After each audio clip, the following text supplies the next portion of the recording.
you specifically. So actually I've had some like horror stories, and there was one that actually happened to me recently. This is a true story. I was leaving my girlfriend's house and I was turning from a side street onto a main street. I was turning pretty slow because I didn't want to hit the cars in the next lane, and it was cool because the main street was stuck at a red light, so nobody was moving. Well, this one lady switched lanes really quick and got behind me and started honking her horn and, you know, yelling all these cuss words at me as if I cut her off. So, you know, I did what any good Christian girl would do. I gave her the middle finger, told her to kiss my ass, right? And I kept it moving. So then I approached another red light and I realized this woman has been following me. She jumps out of her car. Now let me describe this woman to you. She's an older white woman, about 65 years old, 85 pounds, right? So I'm looking at her like she must have some mace or a taser or a gun if she's gonna approach me, who is 30 years old, weighing 165, 5'6", right? So before I could even do anything, she's at my car window and she goes, "You nigger!" Time literally stood still. And I promise you, I heard the voice of God in my ear. And he said, "Angel?" I said, "Yes." He said, "I heard what she just said to you. I need you to think, what would I do?" And I said, "I don't know." And he said, "I need you to calm down and get out the car and whoop that bitch's ass." Right?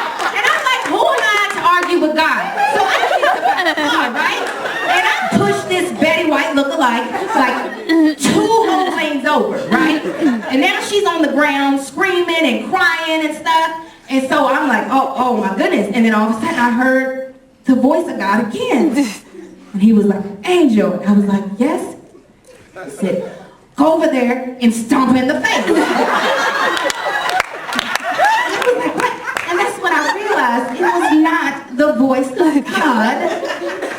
I had my husband on Bluetooth. He's about to get me arrested. Oh my God. Oh, Jesus. I'm sitting here looking at this lady on the ground, crying and screaming. I mean, I felt horrible. So I did what any good Christian girl would do. I got in my car, rolled out before she could write down my license plate number.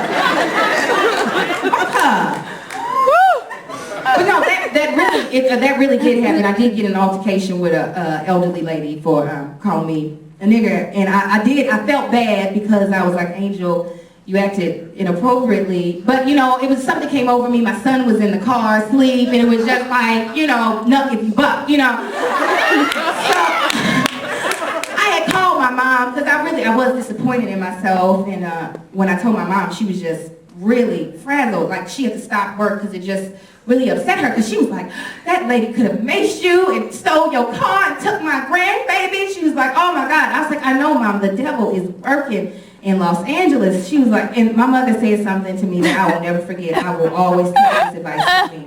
She said, "Look, baby, you did the right thing. Because sometimes you gotta fight the devil and the people who work for it." It's the case, the Lord just stated. Yeah, y'all just keep that in your pocket. Sometimes you gotta fight the devil and the people who work for him. Yes.